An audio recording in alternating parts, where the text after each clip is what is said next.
Hello, everyone, and welcome to You're on Fire, a Pokemon Unite podcast hosted by Spragels, Crashy, and Loosh. I am Spragels, your resident content cowboy here. Yeehaw. Hello, Loosh. How are you, my friend? I am doing a lovely, my man. How are you? I'm great. And Crashy, how are you, sir? Oh, me and Charizard are doing just fine. We're doing well. Good. I'm glad. You and Char are doing well. And we have a special guest for today's episode, the incredible CurlieQ. Hi, Curly. Hi. Thanks for having me. Yeah, thank you so much for being here. We have so much to talk about on today's episode. We spaced these podcasts out too far, so there's just too much information to go over. But man, we have so much. We have a new map. We're kind of essentially in Pokemon Unite 2 or 2.0 or however you would look at it. A new map. We're in year 2. New boost emblems, held item changes, balance changes, ton of new Pokemon that are here and coming to the game. A possible draft mode coming to Pokemon Unite that we've been talking about for a little while here.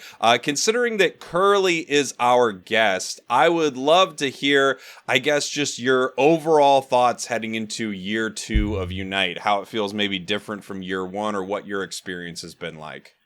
So this is my first MOBA game, but with the new map and everything that's new this season, it really does feel like more true to a MOBA style game. The map is super exciting. I'm really excited for the competitive season specifically with this map. It just feels, there's more farm, there's more space. The objectives actually feel like they have some value besides Reggie Ice. Yeah, I've been having a really good time. I've been playing a lot of defenders this season, mostly Mamoswine, and I've been a top lane Regieleki gamer, just trying to figure things out, and it's been a blast. I feel like I'm relearning the game in a way, and it's been a bit challenging, but it's exciting to kind of be in this learning phase of the game again. It feels very fresh. Yeah, I totally agree. How have you been feeling about it, Crashy? Lord Reginald Alecki is taking us to the promised land. We are all Rotom gamers now. Lord Robert Thomas we'll miss him, but he walked so that Regieleki could run, and I think that that's really important. So yeah, we're all Regieleki gamers. No, I completely agree. I think the discovery of anything is always the super exciting part. It's why, like whenever I remember early on, or even maybe still now, I don't know what my opinion is. I always want like frequent changes, because like the more frequent things happen, the more you can dive in and kind of, sink your teeth into things. So learning this whole new map has been crazy. I think the thing about Thea Skyrunes for me that I love is that it is way more skillful, which has its pros and cons, but it looks way better. Like looking back at Remote Stadium, I feel like Remote Stadium's kind of lazy looking. Like it's just like this generic like arena stadium. And I look at like how Thea Skyrunes has like this whole theme to it, and I'm like, man, that feels good. Like it just looks good, feels good. It's super big, super wide open, requires a ton of skill. I really like how the objectives don't feel nearly as important to last hit. Like, I mean, Regieleki is, and obviously Rayquaza is if you go for it, but Rayquaza dies in like a fifth of my games. I feel like it's very macro focused, and how do you score and how do you support your team where they're positioned. Yeah, I really like the map. I like it probably 100 times more than I like Remote Stadium. Nice. Loosh? I love this map. This map is everything I've wanted this game to be. I love tempo plays. I love controlling tempo. I love pushing tempo. Tempo is like the thing I push the most on my channel. And I'm just so happy that this map caters to that. Because on the last map, it didn't just kind of look lazy. We all played lazy on the last map. Because like, oh, there's a Zapdos. I'll play the last 2 minutes. I'll farm for 8 minutes. But now we have to actually play the whole 10 minutes. And I'm having the time of my life learning the map, finding the best ways to play. And it's going to take a while, because there's so much to it, and there's so much experience everywhere that so many Pokemon are viable, and I'm having a great time. I'm having a great time on the new map. Yeah, I feel the same way. I mean, something Loosh and Curly kind of both hit on this for me. So Curly talking about sort of learning the game again, I think has been one of my favorite things about this new map, because just as Luch said, I'd gotten very lazy with how you can play Remote Stadium. You really could go, yeah, it's fine, we lost that, no big deal, Zap is coming up, and we'll position ourselves well around it. I'm going to go get level 13, we'll be in here for the fight. It was sort of very formulaic how you would play that map, and I think things are a lot different on this new map. I remember my first day playing the new map, I was like crushing it. I was like, oh, I'm going to get to master in like a couple hours here. And then I lost 6 in a row and I'm like, oh, I'm not going to get to master forever. So I kind of had that moment where I'm like learning the game again, learning to play it in a slightly new way. And it's been so exciting. And Crashy brought up a good point. There are some real pros and cons to this new map. And I feel like this is probably, I mean, there's so much to discuss with this update, but this new map has so many changes, so we should really jump in and just start talking about it. One thing, I guess, we'll start talking about just all the differences and what we think about them. I'll just start with mentioning the blue buff being this massive game-changing thing right now. I swear, if you can control an enemy team's blue buff, or purple as the game says it, but it doesn't look purple. If you can control the enemy team's blue buff, man, I mean, what a massive advantage. Just 20% cooldown reduction is quite insane. What does everyone think about this blue buff? How about you, Crashy? Let's start with you. Yeah, I mean, it's definitely overtuned. Like, it's funny because they nerf the emblems, which is accessible to everybody, but then they infuse like all the cooldown into the thing that has to be earned, which I mean, a part of that I kind of like. Like, I like that it's important, like, you know, get your team together and like defend the blue buff, but at the same time, it's just such a large infusion of cooldown reduction that I think like nerfing the emblems was probably the right play, but like maybe not putting that much cooldown reduction on a single buff was maybe too much. Like maybe even like 15% would be fine. And it's like, it's game changing in the sense that like it does add a ton of value to whoever has it, but it doesn't feel like it's like, oh, they had blue buff, like they win the game. So it's there, but it's almost like surface level OP, not like, you know, like, I don't know, dominating the whole game. So I like that it's a thing. Lush actually said off recording, and I'm sorry to steal your thunder, I was going to say Lush was actually saying like it's funny how they buffed red buff and like we don't even talk about it, but it's true. It's because blue buff is just so crazy. So yeah, make sure you're giving the blue buff to the right person, I guess. Like, give it to mages. It's like they have burst damage. Give it to, you know, the right characters, I suppose. And it really can go on anybody, but give it to the right characters that can really use it. I think it's pretty damn impactful. Yeah, and as we were talking about, Lush, you mentioned the red buff before the recording, and we can feel free, anyone, to just ping pong around with this map in any way you want. But I'd love to hear Curly and Lush's thoughts on sort of these new buffs as well. You can take it, Curly. Blue buff Gengars. I have been personally victimized by so many Gengars this season. Oh my god. Like, everybody's like, oh, Mew's overpowered, Mime's overpowered, Glaceon's overpowered, and for me, it is blue buff Gengars. Even being a defender main with Ao's Cookie and HP emblems, I get two-shotted by these things, and it should be illegal. It should be illegal. Yeah. Lush? For me, it's like my mind just has so many different like thoughts on the buffs. It's like, one, wait, they buffed jungle, right? And then two, it's like, okay, I like that the blue buff is something that in the later game is still relevant, and you want to funnel, like, put it on the right Pokemon, right? Like maybe your laner wants to come take the blue buff for the final fight. Like it's really cool that there's that strategy there. I think it's overtuned.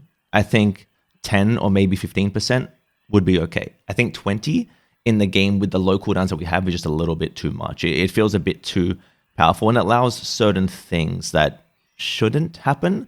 I don't know how we feel about like Delphox with the literal infinite like spamming, like the no downtime. Like, it's good. Cool. It's cool, right? It's but so good. is it okay? Watching Scolded skate around in my games, dropping 160k damage every game is so crazy. And I love that build, dude. I love that build, but it's so ridiculous. It could use like, you know, so 0.5 second downtime, maybe. You know, like maybe that would be all right. I don't know.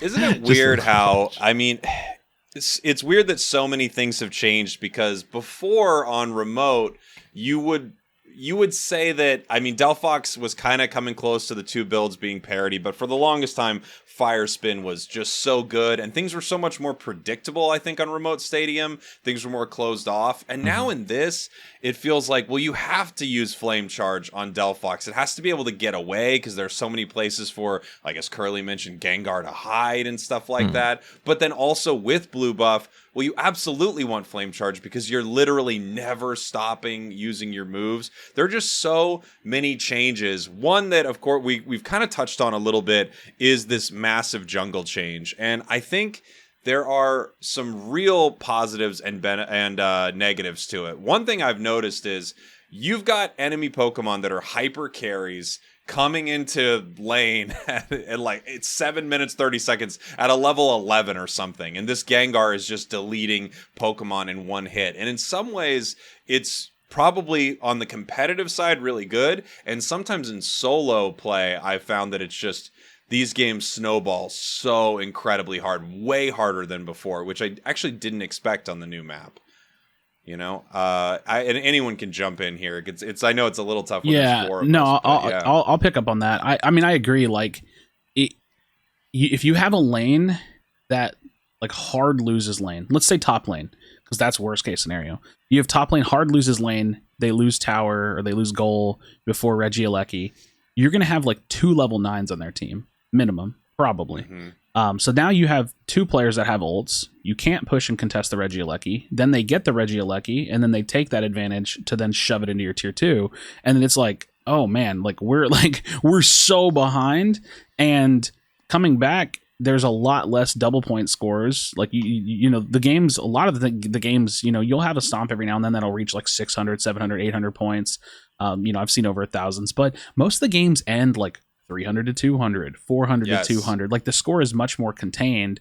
And so coming back at a certain point, it just feels like it has to come from the end game. And like we either need to wipe them and get Rayquaza, which almost never happens, or you have to literally out macro them, like really keep track of where they are, send the right people to score, have someone that's really score focused. I mean, Talonflame is crushing at this pack. I love Talonflame. Just with this whole score focused build, I'm running Yellow Emblems, I'm running Floatstone. Goal Getter, I think, is truly viable. I mean, I saw Chris running it on Absol this morning.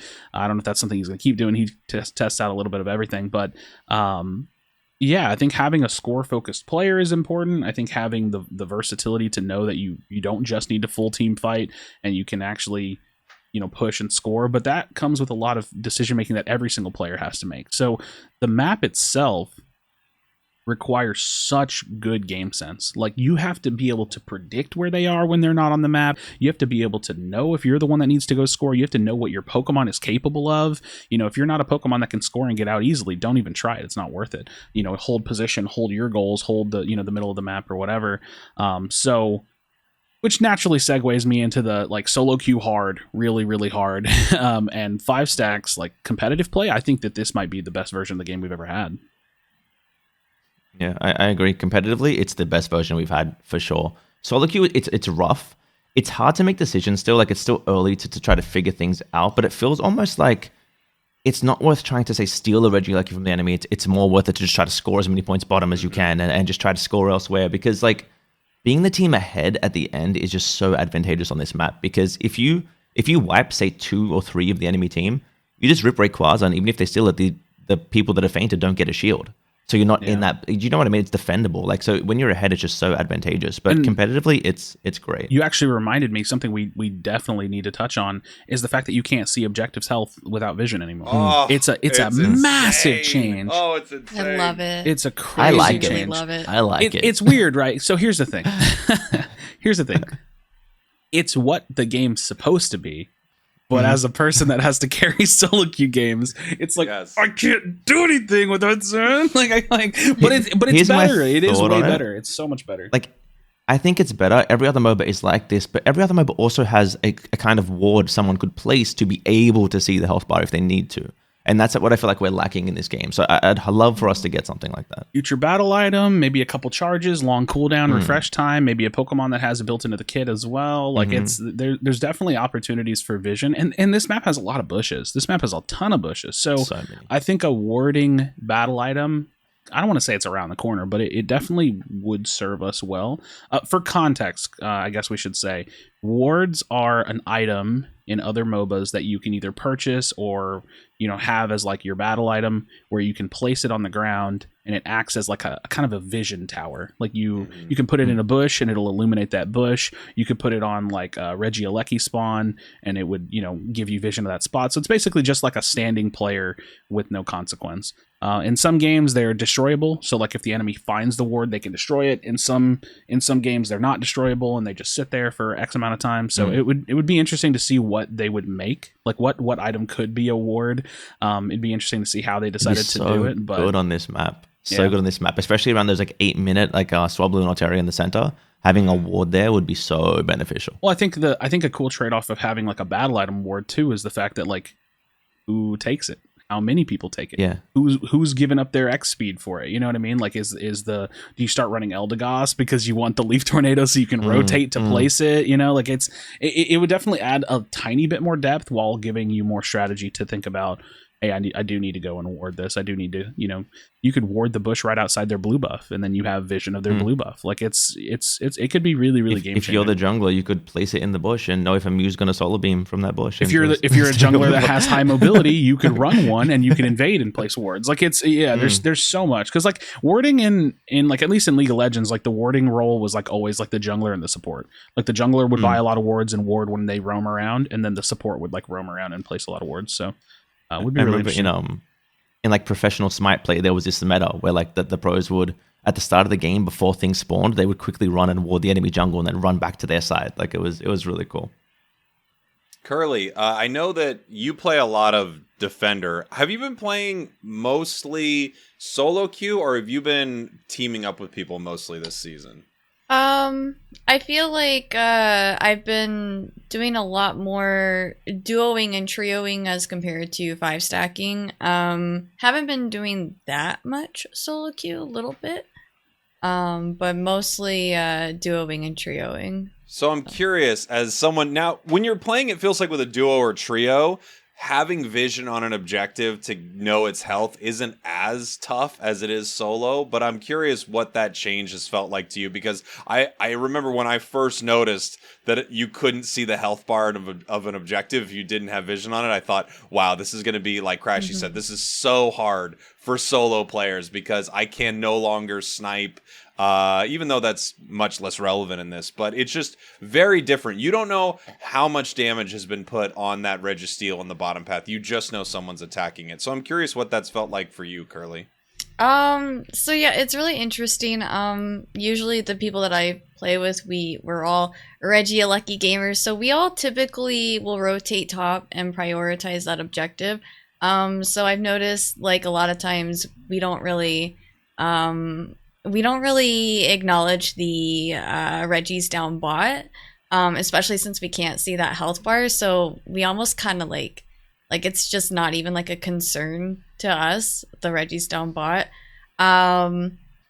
As far as like Ray goes, I almost always have a teammate near Ray, so I feel like I haven't really run into any issues with that. My teammates have always been really good about staying near the objective.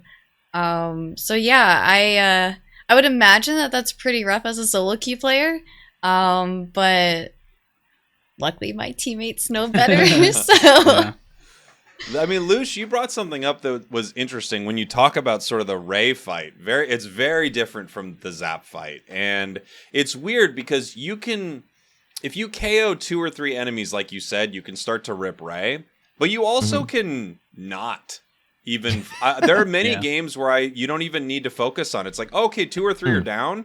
I often play something very mobile right now. I'm often a Talonflame or a Greedon or just something that's really, really mobile if I'm not in mime jail or something. So I will just run off and go, all right, well, I'm just going to put 100 points in. No one's taking this objective right now. We can do that. I can go score another 20 points or something like that. It's kind of weird that this final fight, I mean, you have this idea of like, hey, rip it. If they take it, no big deal. And I also think it doesn't even matter if we touch it right now. See, like, it lends itself back into the concept of tempo, right? Because if you have 5 people up and you take down 2 of them, then you get like map tempo. Like then you can push up toward their side of the map, and you're like think about like the 50% line would be straight down Rayquaza from Reggie to Reggie. You could move up to like 60% through the map and be on their side. And now when they see you encroaching their jungle, well, what are they supposed to do? Run past you to go to Rayquaza? No, you're going to go score 100 points, and then you can still peel back. And Rayquaza, like, it takes some time. Like, it feels like it's not... The Zap fight was way faster, way cleaner, way rippier. The knock-up Rayquaza does when it's at like 1 is crazy. The massive knock-up it does is scary. Yeah, I just think that, like... The team play of this map is so good, and like even if like so like you could say like, oh, I don't have to get the Rayquaza, I can just like push and go score. Like even if you don't get the score in, they still have to like watch you and stop you from doing it. And so like because I remember I used to do this in Remote Stadium. It's like you'll push their tier 2 goal, and like one of them will stop and land in front of you. And then you'll walk away, so they'll start walking in their jungle, then you walk back, and then they have to come back, and it's like, dude, I can just jail you here. Like, you can't leave me, so now you're just stuck here. My teammates can do whatever the hell they want. Like, they can run around, they can go score. I just posted literally a video right before we started recording where one of my teammates was pushing their bottom tier 2, and I was like, they're gonna go respond to that, so I'm gonna go to top tier 2. So you just out macro them. You just have to know where they're gonna go. You have to know what they're thinking, and then like once you start seeing those trends, you just start putting it in the playbook. What's really cool about Rayquaza in like a 5 setting is like, so in that scenario, right? Say you take 2 out, and now there's like, you have 5, they have 3. You send 1 to go score in a back goal, right? And now, because they can't see the health of Rayquaza, if your team is doing it, they have to come in vision of you to be able to steal it. You can see them. So you can all, as a team, collapse on them, right? And if they're not sending everybody, you just wipe them. If they send everybody, you back up and your teammate scores. It puts you in this crazy tempo position. Being up is just so advantageous on this map. And it's just really cool because if you do wipe Rayquaza when they're gone, you take away their win condition. It's gone. Like, it's just gone off the map. And it's just really cool. I wonder if there's like a slow smoke Greedent build I could play where like I do that, right? Like we're think about it. Like I play like CurlieQ or something, and then it's like, okay, we got like a kill or 2, or maybe we just start ripping and I just go push into their jungle and slow smoke like a couple of them or something. Like I can't guarantee it'll stop someone from stealing, but maybe. One thing that's really cool to do is like just like put like, so I've been playing a lot of Rollout Wiggly, and if my team's gonna rip Rayquaza, I just sit in one of those little like chokes, and they just can't come through. They can't come through that end. And it's cool. I love that there's multiple entrances too. So it's not like I can completely stop everybody, but it's just really cool. It's really cool. And like, oh man, the game's so much better for me right now. The map design of Remote Stadium made getting to Zap so predictable. You either jump the wall and like drop a Hoopa ult, or you go straight down choke. And so it was like, yeah, I really like that you can come under, like you can go deep under, you can go through the cut, you can dash over the wall. Like it definitely feels a lot more accessible to get around the map. Man, it's actually crazy. Like I'm like reminding myself how much I love this map over Remote Stadium. Like Remote Stadium is just so basic. Like even the base healing change is so nice and so much bigger than people think. I really like that it's not just about the last 2 minutes of the game anymore. It's not just about like the Zap fight. There's so many ways that my games end now. Like sometimes I feel like probably about 50% of the time, we're not even taking down Ray. Like, we're just killing them and then going for back caps. Like, that seems to be very, very, very common in my games. And I really like that it doesn't just boil down to getting the last hit with your ult on the objective to win the game. And even then, if that does happen, you can still come back. You just have to try to rip through their Ray shields and prevent them from scoring. But like Pokemon like Crustle and Snorlax that have those barriers and those walls to block them off from scoring. Like I just really, really, really like that.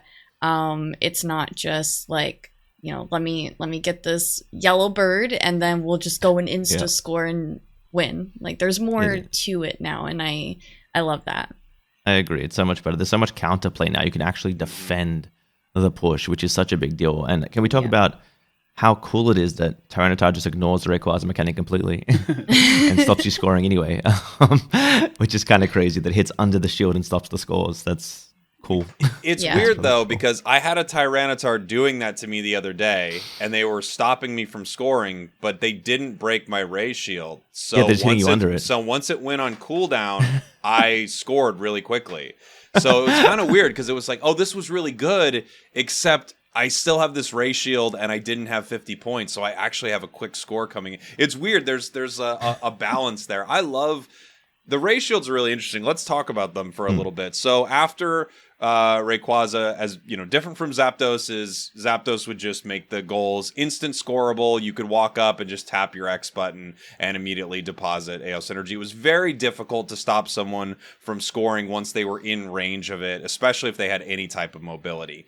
Now, squishier characters especially, you can get rid of their Rayquaza shields pretty easily if they're not playing smart. The tankier characters, it feels like they're a little harder. Like if I see a Snorlax walking one way and a Cinderace walking another, there's no way you follow Snorlax. It's going to get the points in. But yeah, let's talk a little bit about that shield system, because like Curly said, I do find that my games are ending in so many different ways. The enemy can get Ray, we can stop them. We can get Ray, they can stop us. I think it's a really, really dynamic way for games to end with much closer scores. I think it's so cool. Yeah, and it's actually balanceable too. Like, say people start to feel like the shields are a bit weak, they just tweak a number. It's not like Zapdos would have to rework a mechanic. So it's really cool for the future of the game. Yeah, more fine-tuning options. Yeah, definitely. Still feel like it feels like it's only like a third of my games where Ray dies, and that might even be too much to say. But when it does, I still feel like I usually lose, like if we didn't get it. But the cool thing is that it's not like for sure. So like, because like getting the big boss should be pretty damn beneficial, but it's not for sure, and that's what I like. And when you're the team that's behind going into Ray, man, it sucks, especially if you're like huge struggling. If you're really struggling going into Ray, it's like, okay, I know I can't change the game's outcome, because if I score 100, still not enough. So we have to score more than 100, and then we don't really know how much, depends on how bad we were getting stomped. And then like going into the fights, like the cool thing I will say about this map too, I'm jumping around a little bit, is that I never feel like I'm super out leveled. That doesn't feel like it happens. There's just too much experience. I come back all the time, and so you just have to like make good decisions. And I feel like I'm just like repeating myself, but like it's just macro, man. It's just like, look at the map, see where they are. What can you do with that information? And then as that information changes, like, oh, I run through a choke. Oh, there's a couple people here. I'm going to go back. Let me go back and see what I can find.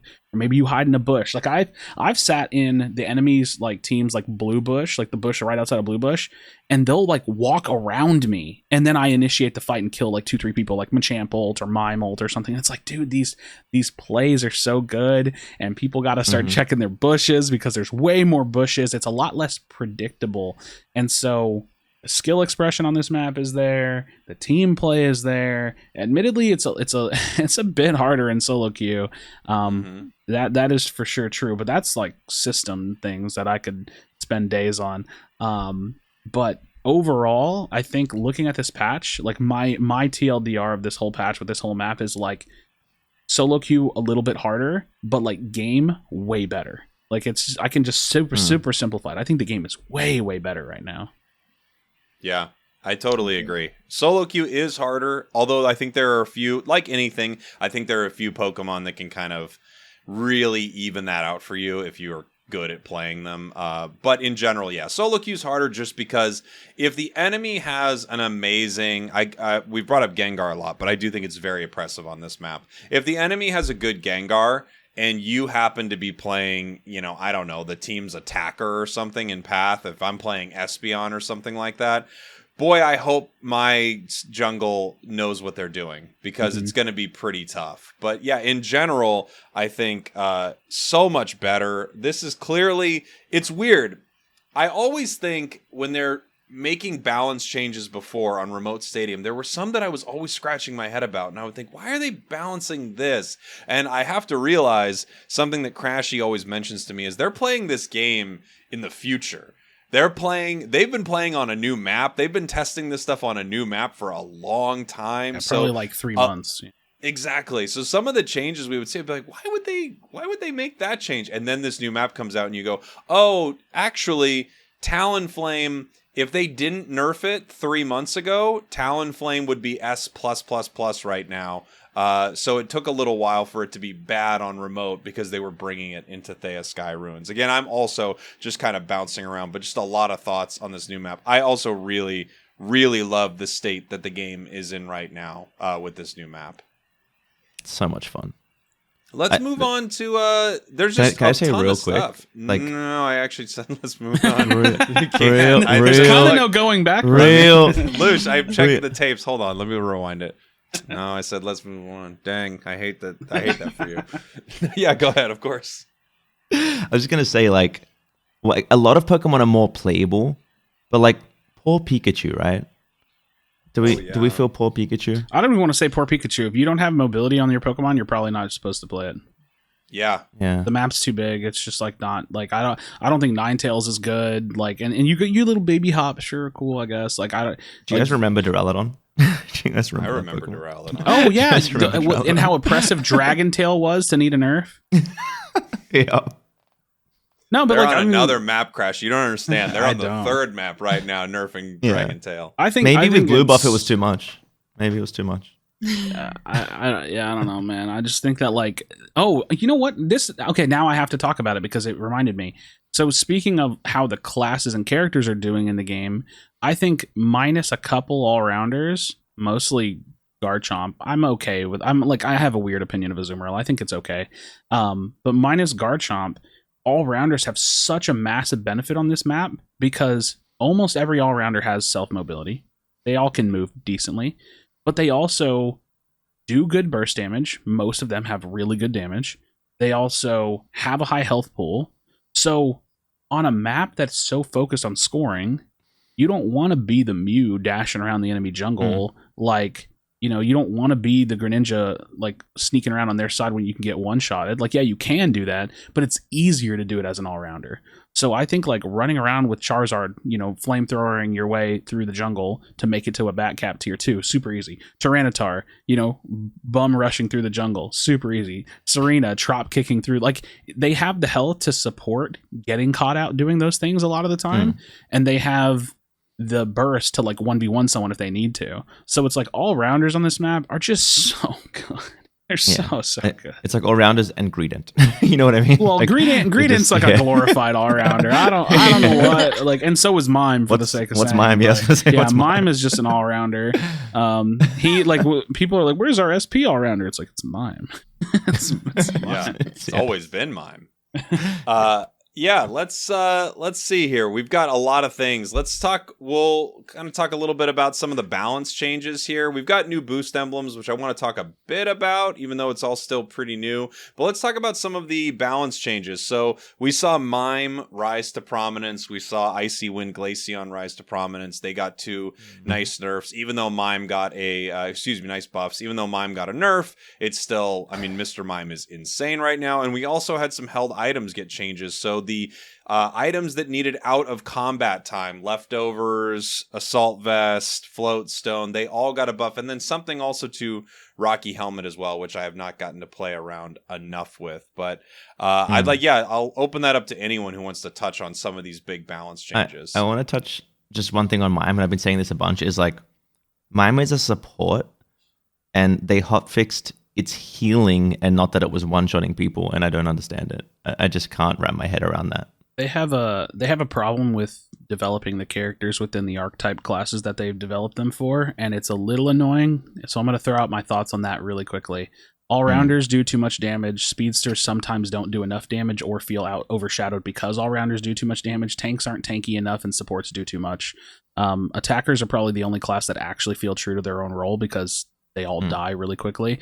But yeah, I wish that they would kind of like stop blurring the lines so much and like really lock it in. Like I think in simple changes, right? Like I would actually, for most all-rounders, I would actually just nerf all their damage. Like all of them.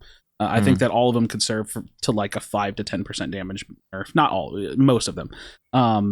supporters, they need to be less tanky. Like, I think that there should be like a hard 7k HP cap on supporters. Like, having Blissey go up to 10k just feels weird. It's weird that she's so incredibly tanky. Or damage, right? Like, it's like, I guess you could make it really, really tanky if it did absolutely no damage at all. You know what I mean? Like, if Blissey like had no impactful damage like the Unite move or like Egg Bomb, then sure, maybe. So like, there's a little bit of give and take. It doesn't have to be like 1-to-1. Speedsters, I actually kind of think that speedsters are probably mostly balanced for what they're supposed to do. I mean, Gengar is a little, he's a little weird, silly. right? Like, isn't a speedster like not good if it doesn't one-shot people, but then it feels oppressive? Like, aren't they just in a weird spot? Well, that's just the assassin archetype of MOBAs to begin with. But the thing is like, why play Absol when you could just like double stomp something on Serena? You know, it's like, and that's not necessarily the case right now, but like it kind of was a little bit ago. And just in general, like I think that like, they either need to have like really good mobility because like that's what they're supposed to do, like so like multiple charges, like built-in passives, like, and that's another thing they could dabble in too. They could dabble in creating class passives, like, oh, the all-rounders have you know, a passive extra 5% HP, or like speedsters have like, you know, a passive 100 extra move speed. Like they could dabble in stuff like that, but I do think that like the general sentiment is like kind of like line them up in their archetypes a little bit more. I think that would be a little bit helpful. Yeah. I think Blissey. Oh, sorry, Claire. Sorry. Yeah, it's incredibly frustrating for me as a defender main whenever there's Pokemon like Blissey and Mime that are like, you know, double class, like they're not just support, but they're also like tank, because then that makes me feel like in order for me to play defender competitively, I have to play a Pokemon that's not actually a defender. I'm stuck playing this tanky support mon, and it makes like the defenders not as viable. And so I've been really frustrated with competitive as a defender main for that reason. I would like what Crashy was saying, I would love to see Blissey and Mime not be able to tank the way that they do, so that defenders can shine a little bit better. Yeah, I agree 100% with that. So I play defender for my team as well. And if I think about the bonds that I've played as the defender tank player, I've played Blissey. Before that, I was playing Wiggly. Before that, I was playing Mime. And again, now playing Mime. Like, I played Snorlax in season 1. I was gonna say you probably had like a small like run with Slowbro, but that's like about it. Yeah, like I've been playing supports as tanks for so long. Like, can we make the tanks tankier or the supports less tanky? Like, it's just I miss playing tanks. It's crazy though, because like I think if you were to like, conservatively, because if you make too many changes at once, that could be dangerous. But if we were to take all the supports and hard cap their health at 8,500. I said 7,000 earlier, but let's say 8,000, 8,500, and then tank all the take all of the tanks or most of the tanks and push their health up to like 12,000 or 13,000 or 14,000. It's like or 15,000 or 15,000. No, that's okay. That's great. That's just too much. Okay, well, no, but like I mean, give them the effective health that it would make them stronger, because then it's attrition, right? Like they're gonna do more because they're alive longer. But like, isn't that their job? Dude, watching a tank actually get 2-shot is sometimes just like, wait a minute. I don't understand that. It's silly. I don't get what it's so silly. It's so true. Oh, go ahead. Oh, I was just saying blue buff Gengars. Yes. They 2-shot me. It is weird, right? Like, because everything. you should have a tank that is able to tank, essentially. So you should have it where, yes, this Gengar is going to delete your Mew or whatever. That's reasonable. But at the same time, it's very odd when your Mamoswine is deleted by the Gengar. And I get it, because they also have this weird problem where with so much XP on the map, things that hyper farm are 4 levels higher than the supports and defenders on the enemy team. So you're a Gengar walking around at level 12 and you just ran into still a Piloswine. So you've kind of got this weird thing here. Like, how do you balance that? And maybe it's just, you know, giving less XP on the map, even though that's kind of one of the most exciting things about it. But you do run into this weird issue where even if you gave tanks all this extra health, you still have the problem that they're going to be 5 levels under the enemy hyper carry. So it's like, how Sounds do like you a balance that? sounds like a cheesy solution, but they could just change the curve of power for health. So like your early to mid levels could be an incredibly high spike in health, whereas the later levels start to plateau off and kind of like flatten off in terms of the gain. So that way it just kind of like gives them a natural bit more strength, because naturally you never see the tank of the team the highest level. That just doesn't happen because of the nature of their kids. So I think that could be an interesting solution. I mean, ideally, if you are getting out leveled by like 4 levels, then they probably should be kind of stomping you, because something went wrong there. But yeah, I don't know. It's interesting. I even said this about like Blastoise like a long time ago, because like Blastoise just doesn't have, or Squirtle doesn't really have the greatest laning phase. It's not the worst thing in the world, and people are like, well, what would you do? And it's mostly because it kind of has a hard time securing. So the simple thing is to like strategize and put it with someone that can secure, obviously. But if you wanted to make Squirtle stronger in the laning phase, just give it like a lot more effective health, because then it can stand there and at least trade, right? Like it can actually like do the thing that it's supposed to do, in being like a sponge. Yeah, it's like Snorlax does in lane, right? Snorlax is just it's just there and it's not going away. Like it's just not gonna go away. It'd be cool to see. And it can bully. Like, Snorlax is so good. Snorlax is actually so good, but that's it's like, still like not mime. That's the whole like slack off potion interaction too, right? Like you win the tempo of the lane because you have way more health than them. So it's like it's that same sentiment for some of the earlier, like the early levels of defender mons that could see like some HP increases in the early to mid game that would really like help them out. Yeah, and that's the thing with Mime as well, right? So Mime gets its tankiness from Filter, its passive. It's 10% damage reduction, right, across the board. And that's up all the time if Mime gets a blue buff, which is scary. They could just get rid of that. Always got it up. They could just get rid of its passive and just take it away. Or nerf it, I don't know. I mean, it is weird how a Pokemon sort of just rises to the top, right? Mime was, I think Mime was always decent. It was, it had some... It was high skill cap. It was high skill cap, yeah. And now all of a sudden you just give it a little too much juice, just a little too much, and it's just super oppressive. It's so weird to be a supporter that... When I see an enemy carry, I'm like, oh, this is so nice. I can walk right up to you. Like, you have to run away from me. That's a crazy thought, that a carry needs to run away from the support Pokemon. So I think that this could be a really fun time to share my thoughts on the fact that even though like Glaceon and Mime are like the two big problematic Pokemon, Mew is pretty high up there. I actually don't have much of a problem with it. Hold on. Let me get there, because every MOBA has a pick ban phase, and what a pick ban phase, which is being rumored, so we can naturally segue that way if we want to.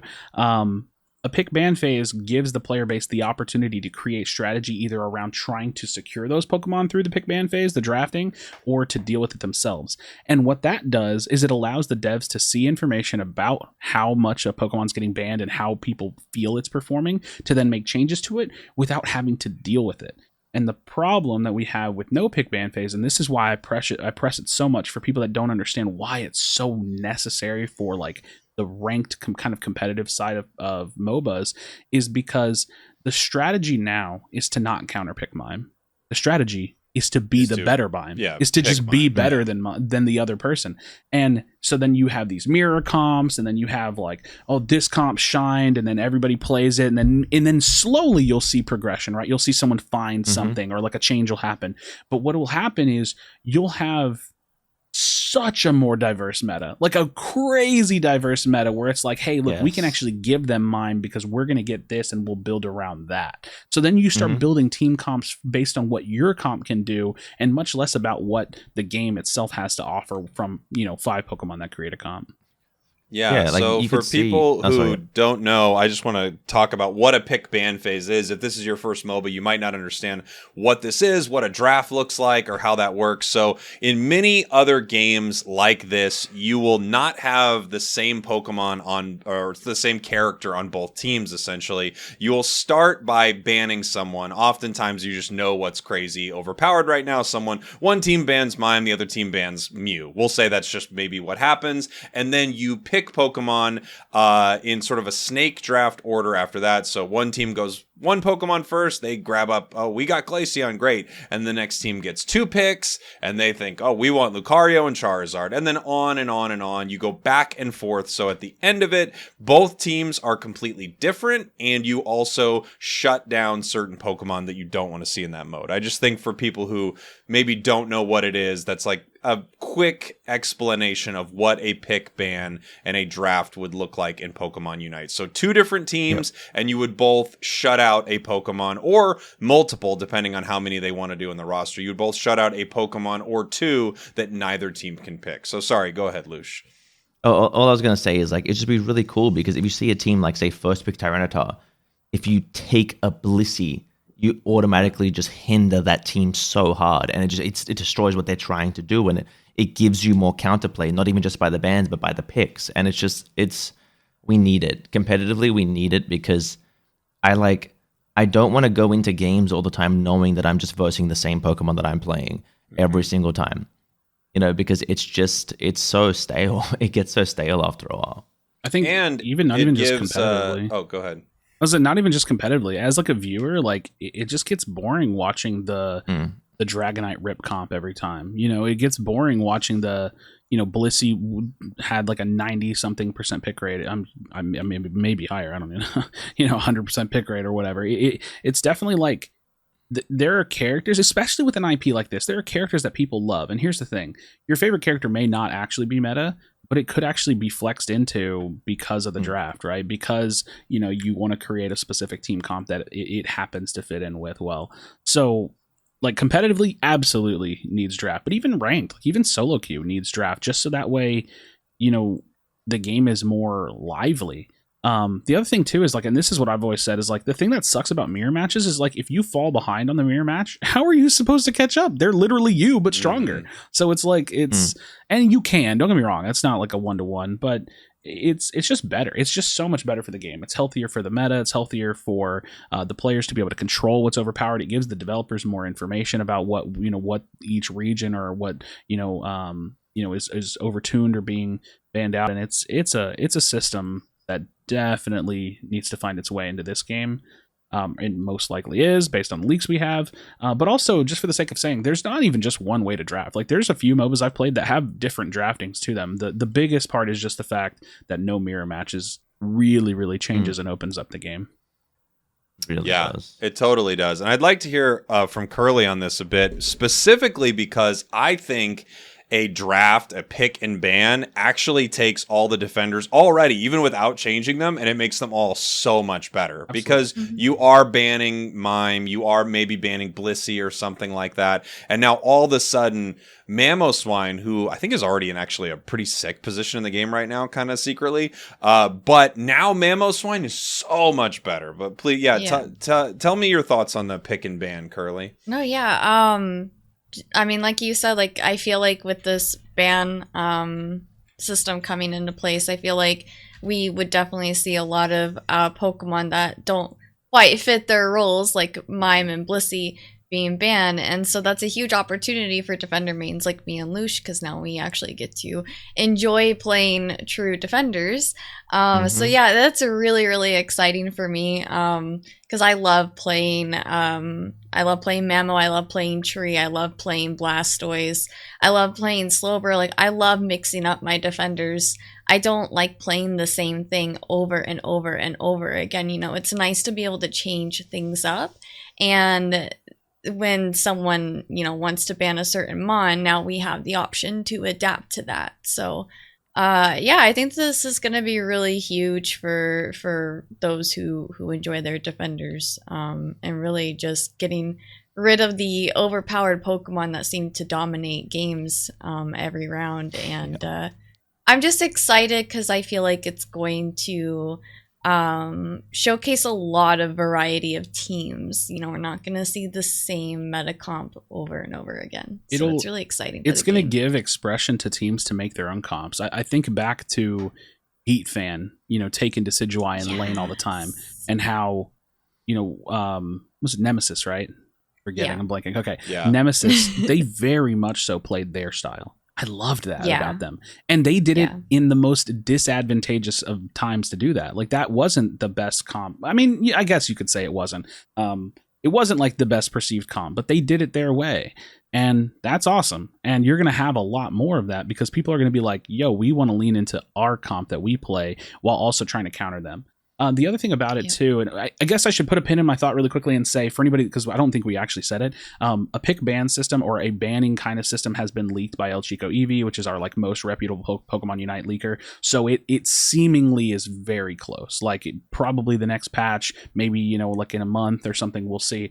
That's why we're talking about it. But the other thing about it is because of the fact that like you have, say, Mime and Blissey have risen to the top, right? You at minimum are breaking up the pair, right? Because no one would go into a draft and not ban them and then let the other team have both of them. That would be crazy. So at minimum, you break up the pair and then you can have, say, Mime and Blissey becoming the support of the team. Because whereas they would maybe fill the tank role, and they could still, like I did some mock drafts recently, and like I found myself drafting Blissey and Hoopa together, because that's not super hard to do whenever people you draft out.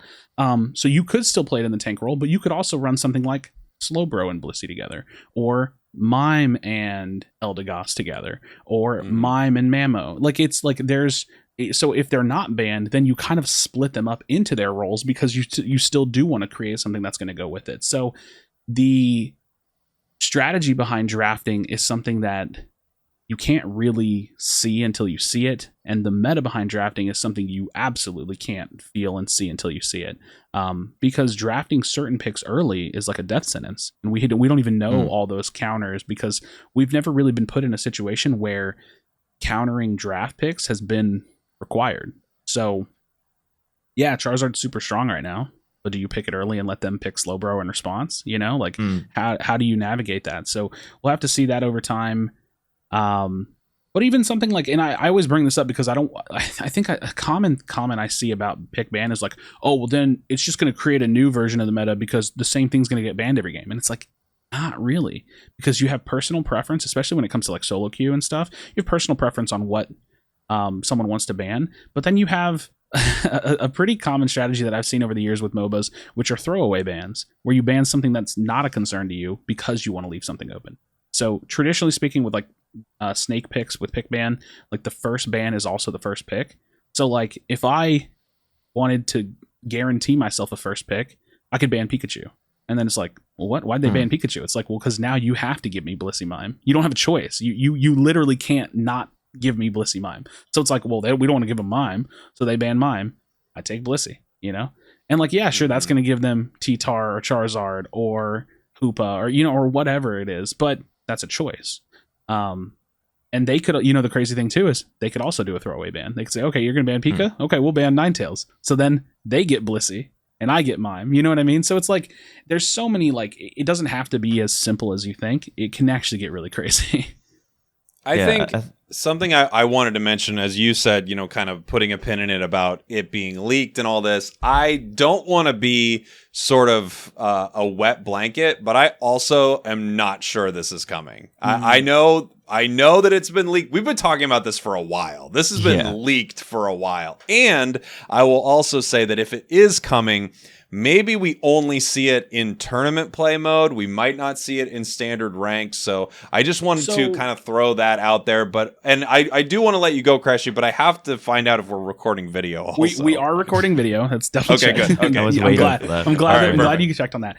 The caveat to that thought is that the original, like, quote unquote leak from El Chico Eevee regarding draft did not come from data mining.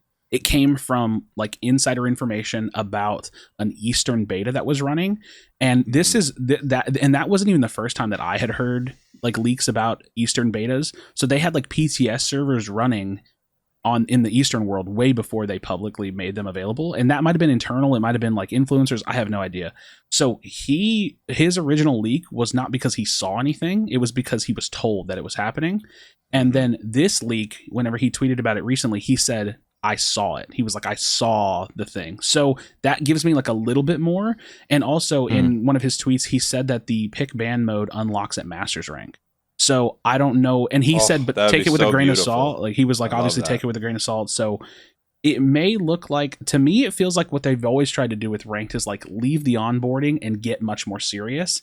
And it's like slowly over time, they're just baby stepping their way to that and like making the game a little bit more serious. And so I don't know if we'll ever get like a solo duo queue like I like, but I think that like if Masters is like, you know, and we've said this, right? Like the true ranked mode, right? Masters is where it really starts. Dude, I'd be happy with that. I'd be happy with Pickban hitting Masters and, you know, allowing us to really start to take the game seriously and to implement the strategies and just let everything else be the onboarding that gets us there. I still want to see changes, but like I'm happy. I'm excited for it. One thing I want to say on the Pickbans, right, is one thing that would be really cool is to see how it's used competitively to like target ban players out of certain picks. If we look back at Worlds, and say we're in the finals. Say Black Hands had enough of Dragonite. They banned Dragonite, right?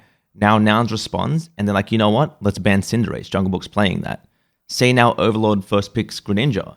Well, hey, Jungle Book's going to play Greedent. Now we first pick Greedent. Now Jungle Book has to play something he hasn't played the entire tournament. You know, it really mixes things up, and I want Pickban so bad. I want it so bad because it changes so much. There's like another layer of pick banning that it's much more applicable to 5 stacking and competitive than it is anything else, but it's like the ability to trade your picks. It doesn't really get brought up a whole lot because it's really non-applicable unless you're playing competitively or like 3 stacking at minimum. But essentially these pick ban systems, because you want to pick things of high value, but you don't know where on the list you're going to be. You could be the 5th pick and be a literal last pick. In these systems, often, and El Chico Eevee said this in his tweet as well, you could have like the top player pick Mime, but the top player may not be your team's Mime player. So it's like, is he stuck playing Mime? No. What you can do is it's a lot like being in a custom lobby where you can request a trade, and then when they pick their Pokemon right before the game starts, y'all just swap. And so, you know, I always, when I talk about these systems, it's second nature to me, right? I've been playing MOBAs for 10 years.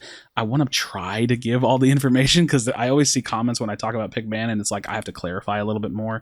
It's like pick ban is, you know, global bans. It's not just you banned it so they can't use it. It's global bans. If Mime gets banned, neither team can use it.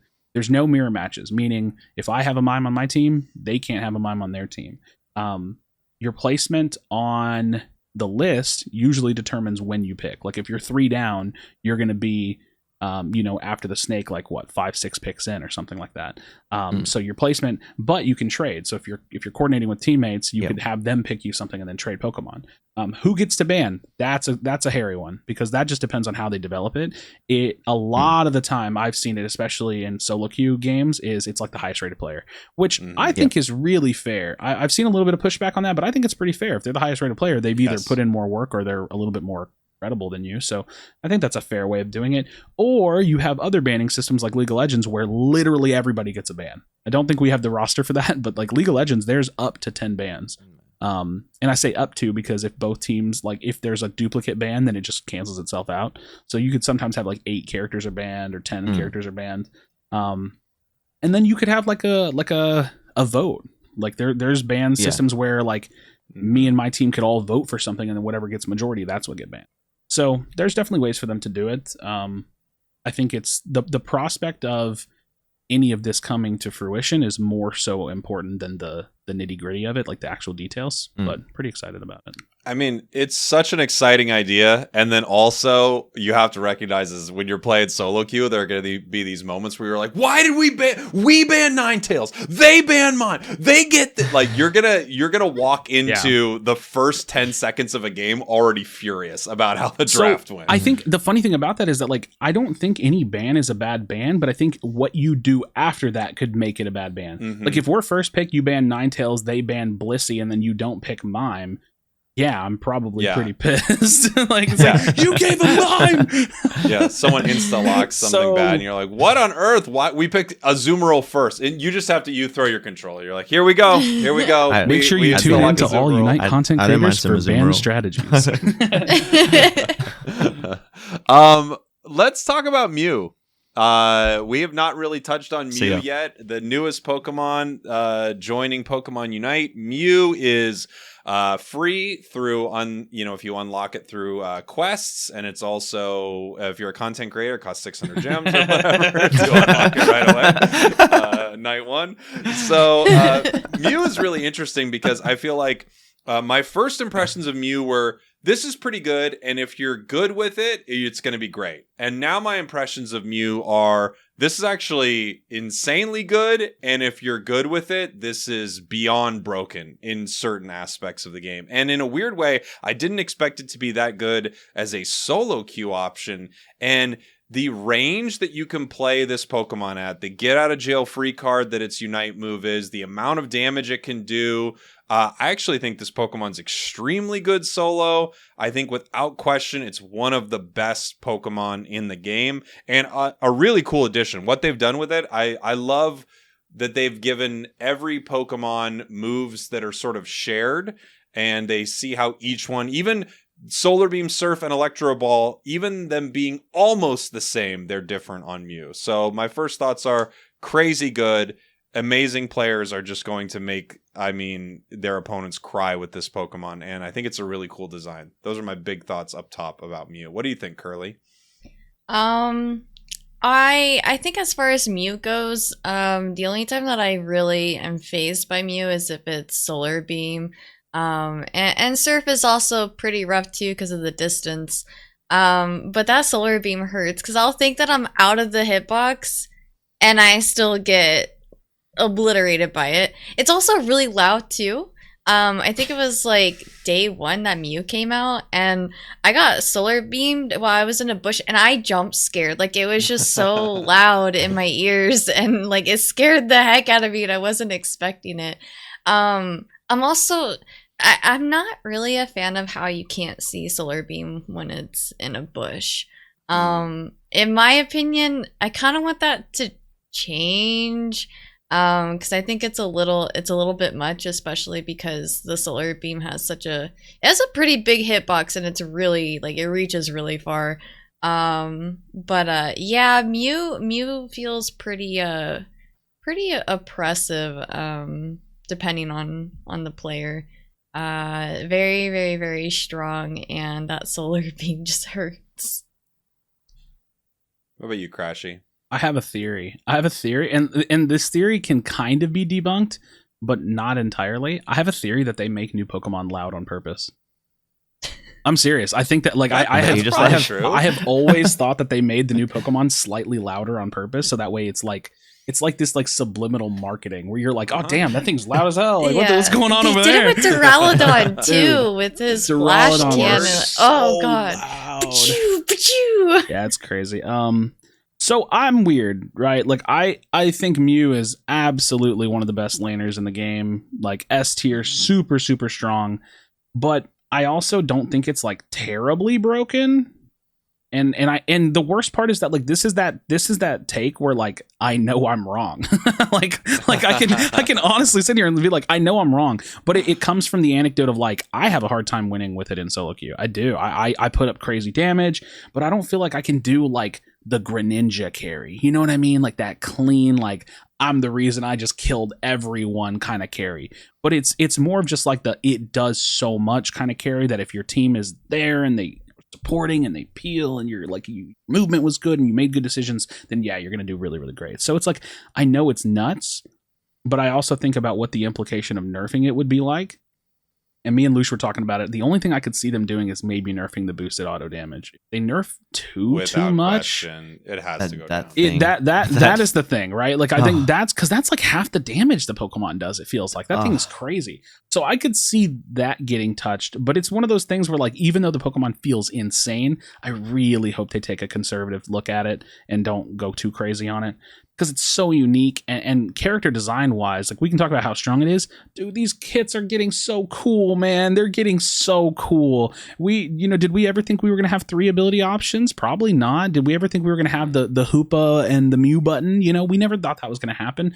And now I just like, my brain is like, it's open. I have all these kit designs in my head. I've played all these different MOBAs. My original desire for Eevee was that it was like Eevee, and depending on what moves you chose was where you were going to go evolving. And they kind of did that with Scyther and Scizor, or well, they will be doing it when it comes out. So I'm excited about the prospect of creative designs, man. That's so cool to me. I can't lie though. I never use Electro Ball or coaching. Probably because I don't 5-stack, but an Electro Ball has better secure on it, but like Solar Beam. Yeah. Electro Ball's scary in certain situations. Like Mew is scary because of its options. Mm-hmm. And it just has anything for any situation, which is cool. It's just a lot, right? Like and the thing about the enhanced, like the basic attack, right, is that you can use that and a move at the same time. Like you can have it going off during the animation of a Solar Beam or an Electro Ball or an Agility, which makes it so oppressive. And like Mew can Solar Beam you from range, and then it can decide, okay, do I want to switch to Surf to play defensively now after this beam, this person's going to come at me? Or do I go to Agility Electro Ball and chase them down and they have 0 escape options? It's got an answer for everything. And then if you try to dive it, its passive just gives it movement speed every time it uses a move, which is really fair. And then it has a get out of jail free card with its Unite. Like the Pokemon just has so many tools that it's just I don't know. I feel like maybe if they tone down the enhanced basic, maybe it's not as strong. I don't know. But it just feels so powerful. Solar Beam's already just so. I mean, yeah, the combos you can do with it. The only agility, yeah, agility. I love agility. The only thing I do think is tough, and I agree with Crashy, is coaching. And I think it's just because I play mostly solo, even duo trio. It's good in 5s. I just don't think you get enough value out of coaching. But every other move, I use a decent amount. Electro Ball's probably the next lowest, but I've actually been trying it out more and more, sort of, chasing things down with it with agility. I still think I'm more comfortable with Surf agility or with Solar Beam light screen or whatever, but coaching is the only thing that I really just don't mess with enough, because I think when you're playing alone, it's just you can't count on someone like, please come close to me or I can't move. I hate that this is my opinion, but I really wish that coaching was like a skill shot shield, so that way I could use it for mobility and miss.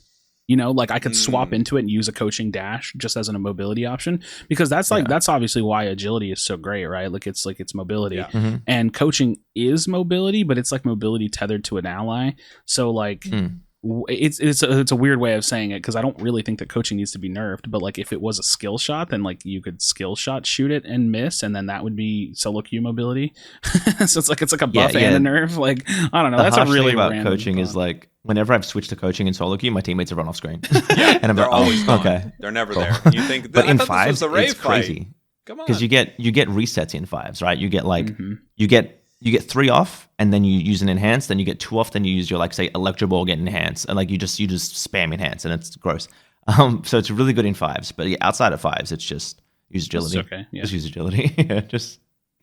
While we're talking about new Pokemon, let's talk about some of the new Pokemon coming to Unite. We've got Dodrio, Scizor, and then Clefable actually coming to Unite. A Pokemon that I thought maybe was lost to Wigglytuff a long, long time ago. But let's start with Dodrio, who is coming in just like 3 or 4 days from when we are recording this. I've played around with it on the public test server. I don't know everyone's experience. Curly, do you play around on the public test server at all?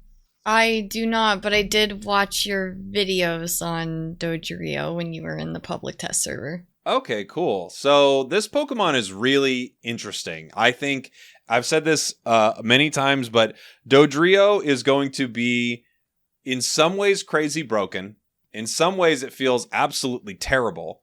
And it, without question, is going to be the worst teammate you've ever had on your team. Like by 100 miles. You are going to be screaming at your ally Dodrio because it is going to be so bad. And then every once in a while, you're going to get a mythical, legendary Dodrio who actually knows how to play this character. It feels like the control scheme of this alone might be a lot easier on a controller, but man, on a phone, especially on lag with the PTS, the control scheme of this Pokemon is just really, really bizarre. Crashy, I know you've played around with this a bit, and we kind of have similar experiences on the public test server where we have insane lag, so we just kind of mess around and practice a lot. The way for context, I know like you and Chris use phones for PTS. I emulate it with BlueStacks and use an Xbox controller.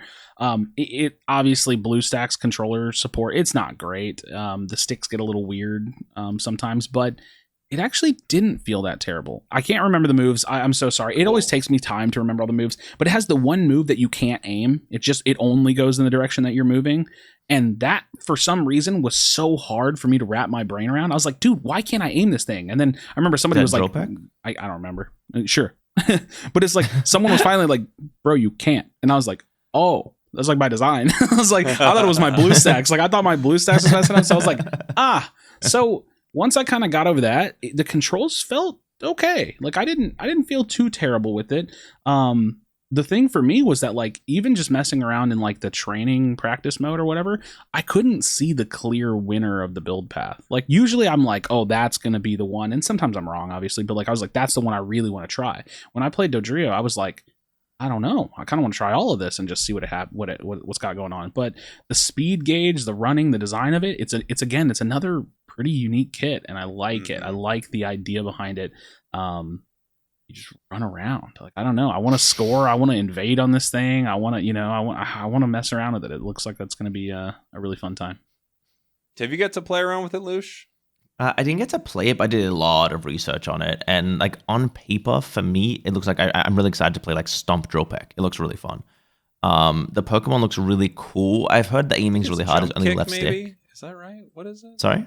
Is it Jump Kick or something like that? Yes, Stomp? I said Stomp, right? Jump Kick. Yes, yeah. It's Jump Sorry, Kick. I also am just. It's hard to remember it too. But then I'm like, it's hard because it looks like a Stomp. Dodrina.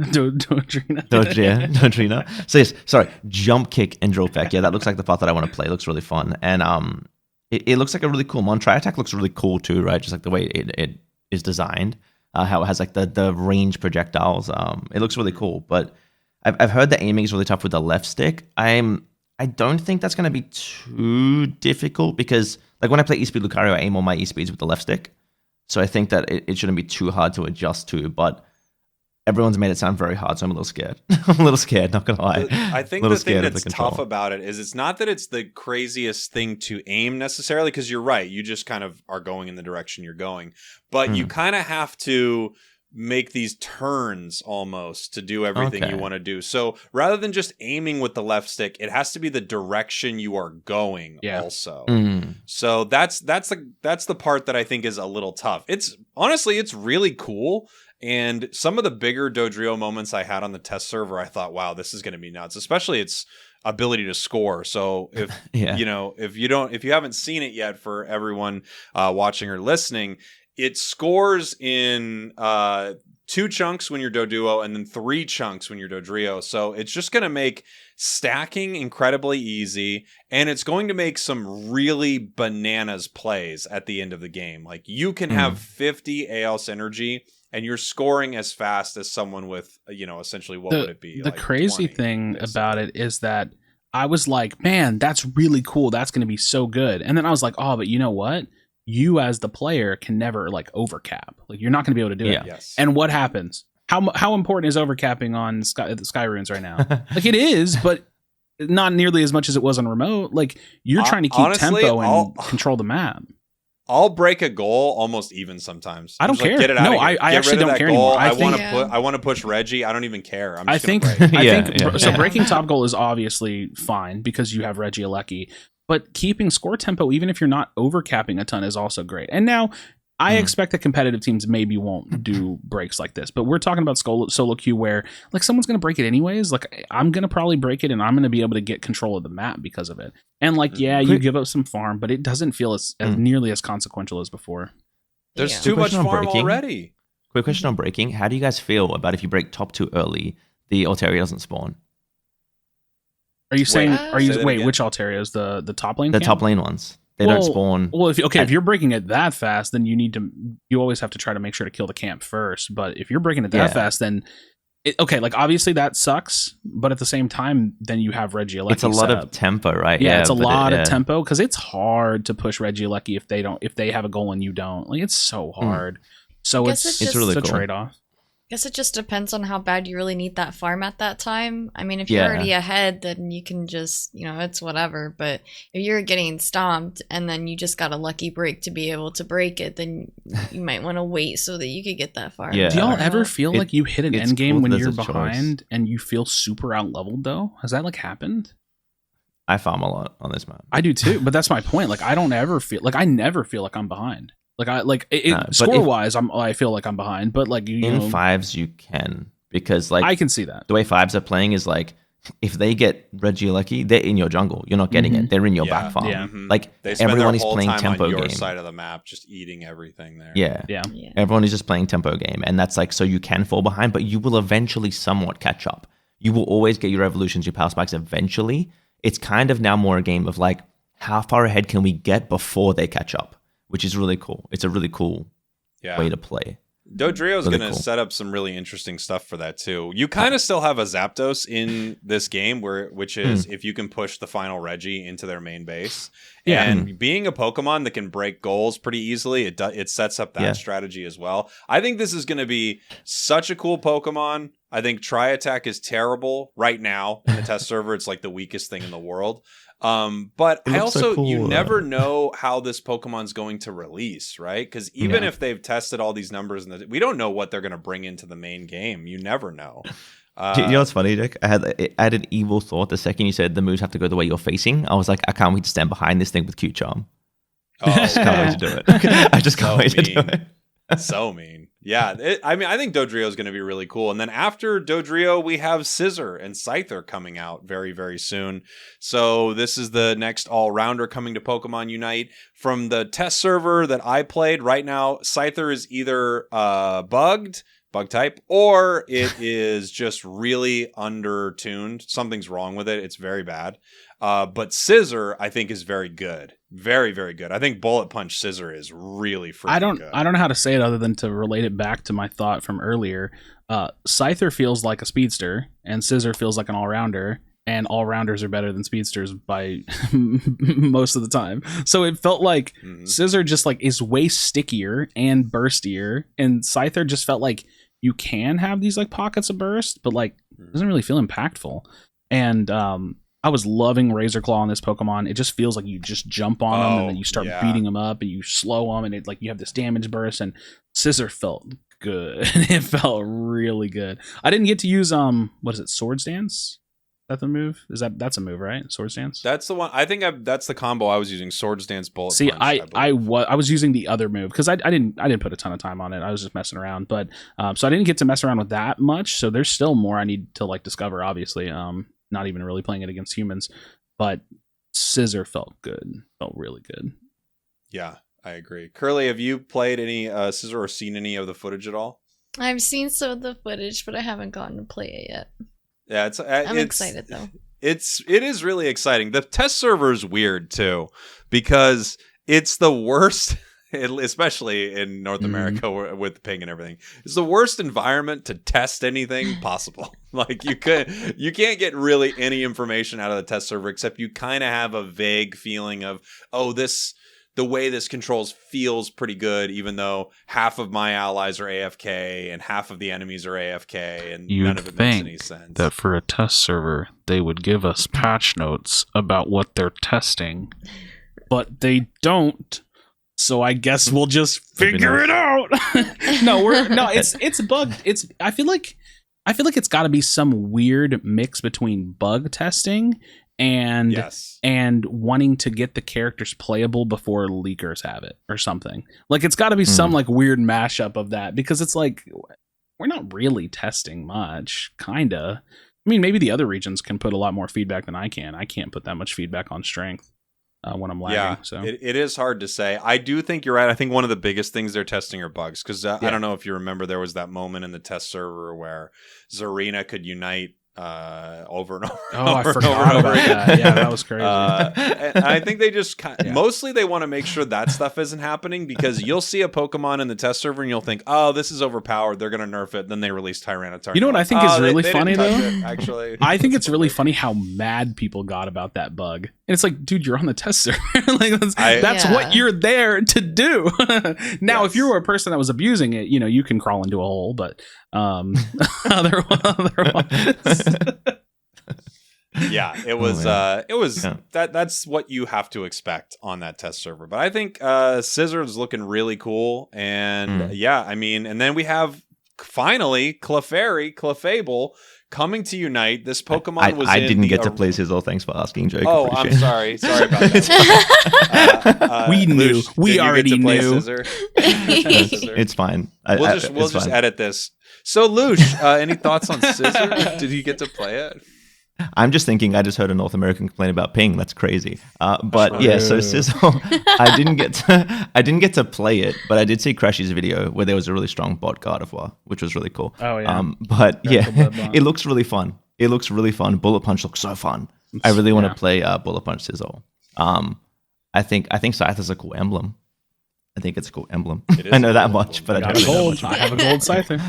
It's so good Same. because Nice one. I run it on like my Wiggly builds, right? With like, it's a white green, and it gives me like a little chance to crit that sometimes happens, which is really cool. Really cool. That is very cool. I actually like a lot of the new emblems they're adding, but now I'm just like, how many of these are they going to add, right? We didn't even So really we've get to got touch on it, Navy. but I guess we could TLDR.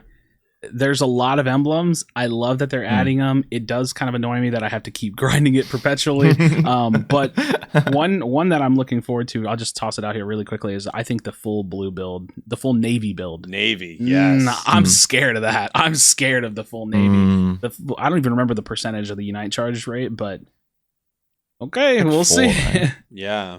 I mean, yeah, you It's like put 6% or something like that, or something. it's more than one, and then you can put That's what that I've with got energy. right now is one. Right now I Yeah, have one. right now I have one as well. I just finally got my 3 dragons, so I have 1% Unite move charge. Put that on my chart. Oh, so other I I still don't random have thought. 5 pinks.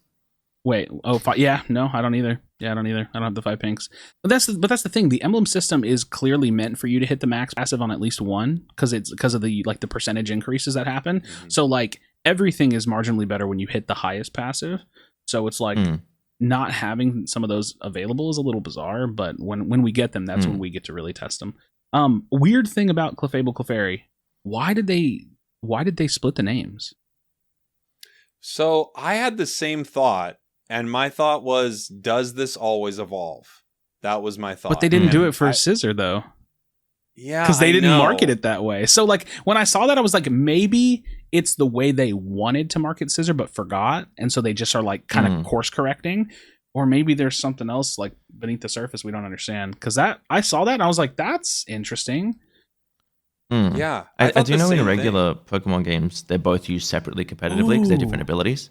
So Clefairy, the pre-evolution, right, has Friend Guard, which is a passive that makes its allies like tankier. So it's used for that, and it loses that when it evolves. So I wonder if they're going to do something there. Well, but they do the stuff like that now, don't they? Aren't there some characters whose passive change based on their evolution? Yeah, a lot of them. Yeah. So Yeah. okay. The only other thought that I could think of that seems rational is SEO, like search engine. Like that, like they're literally like putting it in there so that way, like when people look up, like it has more terms. Like I could see that being a reason why they would do it. Actually, They should have done that for Scyther then. they for should have. sure. I mean, Scyther's a popular Pokemon. Yeah. Yeah. But Awesome. I was wondering the same thing, Crashy, and my only thought was maybe it doesn't evolve. I thought maybe that too. Yeah. They have the ability to stay as one of them, and there's a benefit to staying possibly as one of them. But this Pokemon was shown off on the first playtest of this game, but it essentially had Wiggly's entire kit. And then the game comes out, Wiggly's here. So there was always that, rumor of, hey, this Pokemon's been in the files for a long time, but nobody knows if it's ever coming. And then we have this surprise, Clefairy, Clefable trailer, which is, I thought that was pretty cool. Yeah, what are everyone's thoughts on seeing the moves? Did you get to see the trailer, Curly?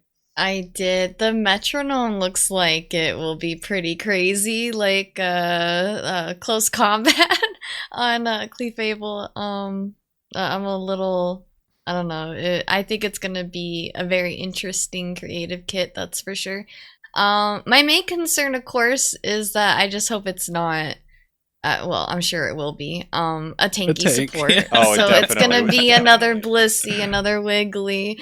I'm sure it'll probably be a little bit more fun to play, because the metronome kit just sounds like it would just be, more fun to play. But yeah, I'm excited for it. I'm excited for the people who are excited to play it, but I'm also just over here waiting for another true defender, Yeah, totally. Crashy? Yeah, it's weird. I can definitely get excited about it. I can share my excitement for people that like the Pokemon specifically, but I'm a solo queuer mostly, so I'm not going to play it that much. I'm going to make a couple videos on it, give my thoughts about it. And then I'm gonna move on. So I'm excited though. Like people will always ask me like, "Oh, are you excited about this new Pokemon coming?" It's like, to me, I don't really see the Pokemon. I see like champion. Like I see League of Legends champion or like MOBA champion. So I get excited for anything because it adds to the game. It's gonna add to the game no matter what. If you love it, that's great. If I go against it, that's great. It's gonna give me more to experience. So definitely excited about it. I think the prospect of what the kit can do is always interesting, but I have a hard time getting excited for supports because they tend to have real passive kind of play styles unless they get really, really creative. They tend to have like a heal or like shielding, and so like you can kind of expect like what it's going to do to a reasonable degree. And then they showed off the Unite move, which I thought was cool, so I'm really excited about that because it does seem to be a little bit unique.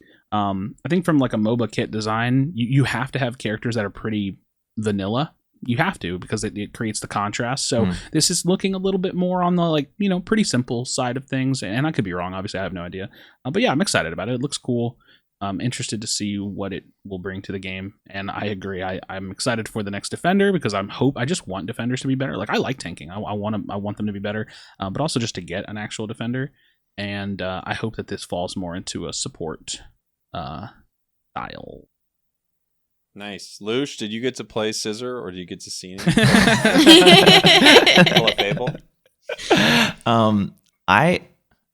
I can't wait to see a tournament and you casting and you being like, it's using wishes on its fingers. Like that's what I want to see. But yeah, it looks really cool. It's pink and it's a support, so I'm going to be playing it for the next 3 months, I'm sure. But like so one thing this Pokemon's really known for is like follow me, and I saw some moves with like some fingers moving right like here and there. Like I wonder if it's going to get that. So follow me in the games is like a taunt. It draws aggro towards it, and that could be a really cool addition to the game if it has something like that. But the Unite looks really cool. The Unite looks definitely really cool.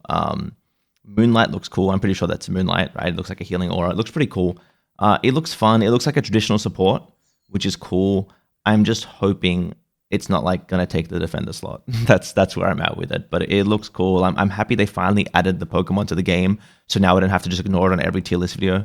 But yeah, so I'm pretty happy to see that. Yeah, the Clefable tier list meme is kind of gone, man. It's so annoying. It's so like sad. finally we can actually place it.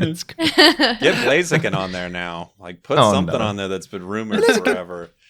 I think the Unite move that this Pokemon has is going to be really interesting, and I'm very curious to see exactly how it pulls. So from the trailer, it looks like it's pulling. You use your Unite move, and you are pulling a move from an ally, maybe only. I mean, maybe it could have pulled it from Pikachu too, but it looks like you're pulling a move from an ally. Can you get both moves, or is it only just based on the Pokemon? So if you're next to Lucario, do you always get close combat, or does sometimes you get a very weird bone rush? Like I would guess probably always close combat, no matter even if the Lucario didn't take close combat. I would guess that you would probably get close combat.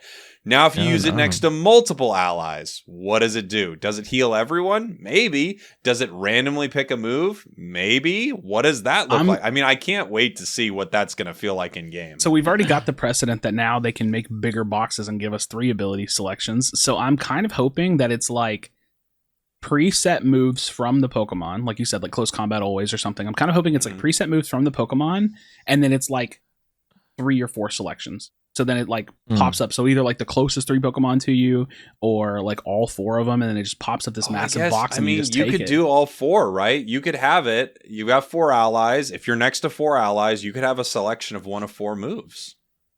Dang, that would be really interesting. It'd be cool. That'd be crazy. That would be really crazy. It's gonna be cool. I'm wondering, like there's like if you take Greninja Surf, do you get like a reset? Like I'm so curious to see how they do this. I'm sure you won't, right? Probably I'm not. curious to see I how, think that they would probably keep an works. ability like that self-contained, where it's like, yeah, you could surf someone and hit it, but then it's going to go away. Because then when would it end, right? What if you just keep it forever? I also wonder, like, what they'll do with Clefable whenever, like, new mons get released after the fact. So is this a mon that they're always going to have to update? Because if they bring out, entirely new Pokemon in 2 months that has moves that have never been introduced into the game before, and then they're going to have to implement that for Clefable? Or I think it'll they- likely just be a bug that one shots for the first patch. I and think then that they will, but I also think like setting up the infrastructure for that, knowing that that's coming, is something that they could do. Like they're gonna have some kind of a chart, right? And every time a new Pokemon comes in, they're just gonna, they're gonna literally go to the Clefable chart and +1 it, right? So it definitely is like a bit of a maintenance for them to create something that has this much like play, like, or tie in to the other Pokemon, but it's definitely possible. Yeah. Mm-hmm.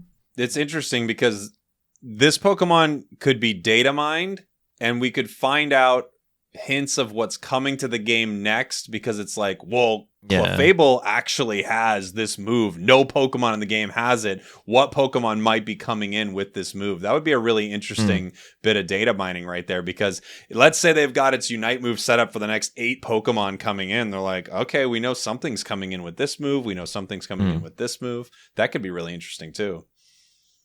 That could be very cool. Well, there's been, guys, there's so much. And we could we've keep been going gone for like another hour. Honestly, we could. I feel So like we could much. talk about the new map forever. But I think this is a good place to end the podcast here. I want to thank Curly for coming. Maybe everyone can give some final thoughts on the new map here, or the new updates, and we can just see how everyone's feeling about it. But yeah, Curly, any big thoughts before we go? No, I think we touched on a lot of stuff. Thank you guys so much for having me and Chanka. This was a really great discussion, and yeah. Crashy? Hey man, it's always a pleasure. Curly, always a pleasure. Loosh, Spraggles, fun times, man. I think the game has its pros and cons, and slowly over time, I'll say it, I gotta give them credit where it's due. They just keep adding and improving and implementing to the game. So I'm looking forward to more. I have my concerns, I have my worries, but hey, we wait, we see, we enjoy. I'm having fun on the new map, so I can't complain too much. Loosh?